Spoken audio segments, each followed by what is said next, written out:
Number 6627 ചെന്നൈയിൽ നിന്നും മംഗലാപുരം വരെ പോകുന്ന വെസ്റ്റ് കോസ്റ്റ് എക്സ്പ്രസ് ഒന്നാമത്തെ പ്ലാറ്റ്ഫോമിലേക്ക് അല്പസമയത്തിനുള്ളിൽ എത്തിച്ചേരുന്നതാണ്. यात्रियों कृपया ध्यान दीजिए, गाड़ी नंबर 6627 चेन्नई से मंगलूर तक जाने वाली वेस्ट कोस्ट एक्सप्रेस थोड़ी ही देर में प्लेटफॉर्म नंबर 1 पर आए. യാത്രക്കാരുടെ ശ്രദ്ധിക്കും. ട്രെയിൻ നമ്പർ 6627 ചെന്നൈയിൽ നിന്നും മംഗലാപുരം വരെ പോകുന്ന വെസ്റ്റ് കോസ്റ്റ് എക്സ്പ്രസ് ഒന്നാമത്തെ പ്ലാറ്റ്ഫോമിലേക്ക് അല്പസമയത്തിനുള്ളിൽ എത്തിച്ചേരുന്നതാണ്. यात्रियों कृपया ध्यान दीजिए, गाड़ी नंबर 6627 ഞാൻ പോന്നിട്ടുണ്ടെന്ന് എങ്ങനെ അറിഞ്ഞു? ഓ, ആണിന്റെ ക്ലാപ്പ് ബുദ്ധി. അല്ലാതെ എന്റെ മുറിയിൽ കയറി അപ്പച്ചനും ചിറ്റമ്മയ്ക്കുമുള്ള രഹസ്യക്കത്ത് മോഷ്ടിച്ച് വായിച്ചിട്ടല്ല അല്ലേ? ഒക്കെ പറയാം തന്നെ. ആദ്യം നമുക്ക് ചായ കുടിക്കാം. വേണ്ട, കാപ്പി മതി. അതെങ്ങനെ ശരിയാകും? ചായ മതി. ഒക്കൂല, കാപ്പി മതി. ചായ മതി. ഒരു ചായ, ഒരു കാപ്പി. എന്താ ചായ വേണ്ട? കാപ്പി മതി.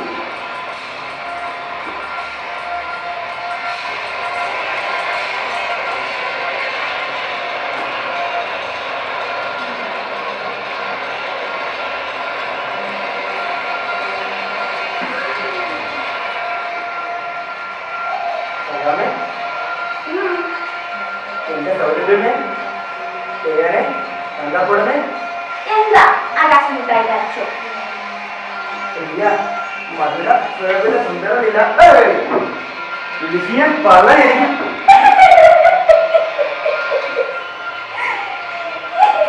ഓ സാറാമേ, കരയല്ലേ? വേണ്ട, തുടരുത്. എന്താ കാരണം?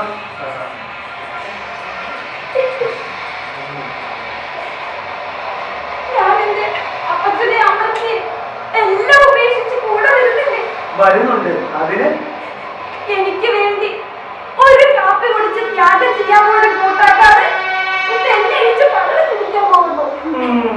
ത്യാഗം? എടി ത്യാഗമായി എന്റെ ആകാശമുട്ടായുടെ തള്ളേ എന്തോ അറിയുമോ?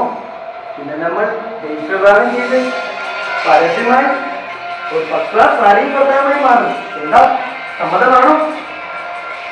എടി സമ്മതമാണോ എന്ന്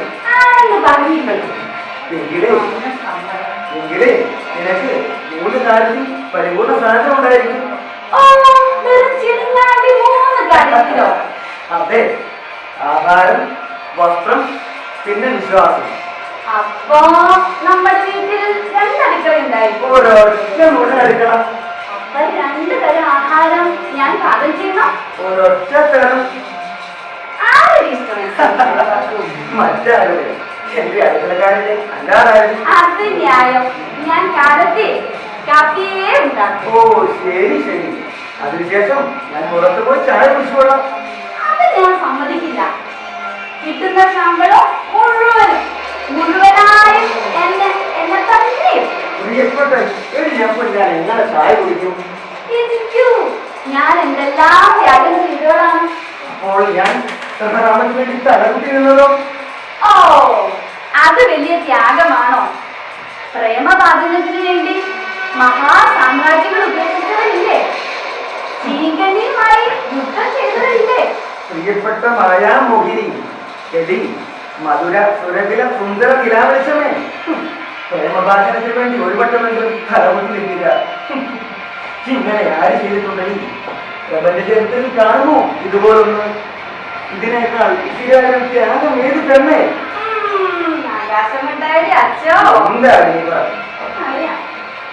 പ്രിയ മധുരസുരയുടെ ഹൃദയമാണ് എന്താണ് തിരക്കുന്നത്?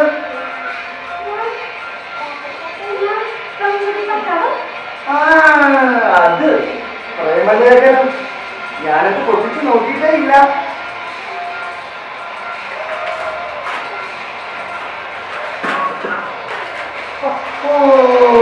നോട്ടികൾ നോട്ടികൾ നോട്ടികളുടെ കഥ.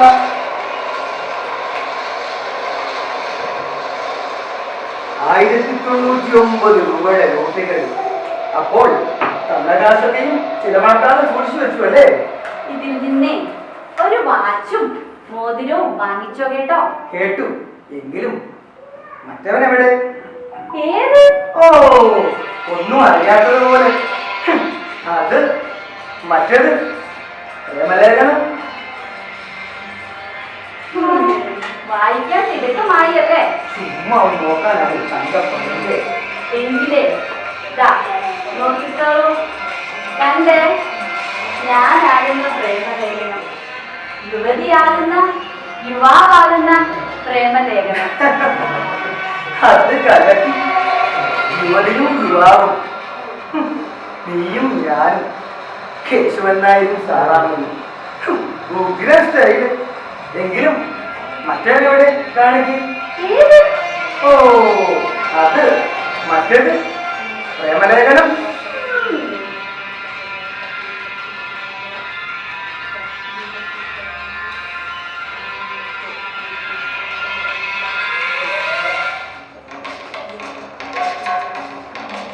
ജീവിതം യൗവന തീഷ്ണവും ഹൃദയം പ്രേമസുരഭിനുമായിരിക്കുന്ന ഈ അസുലഭ കാലഘട്ടത്തിൽ നമ്മൾ തന്നെയല്ലേ പ്രേമലേഖനം? പ്രിയപ്പെട്ട സാറാപ്പേ, ജീവിതം യൗവനതീഷ്ണം, ഹൃദയം പ്രേമസുലഭമാകുന്ന ഈ അസുലഭ കാലഘട്ടത്തിൽ എന്റെ പ്രിയ സുഹൃത്തിൽ എങ്ങനെ വിനിയോഗിക്കുന്നു? ഞാനാണെങ്കിൽ എന്റെ ജീവിതത്തിലെ നിമിഷങ്ങൾ ഓരോന്നും സാറാമ്മയുള്ള പ്രേമത്താൽ കഴിയുകയാണ്. സാറാമ്മയും ഗാഠമായി ചിന്തിച്ച് മധുരോദ്ധാരമായ ഒരു മറുപടിയാൽ എന്നെ അനുഗ്രഹിക്കണമെന്ന് അപേക്ഷിച്ചുകൊണ്ട് സാറാമ്മയുടെ സ്വന്തം കേശവൻ നായർ.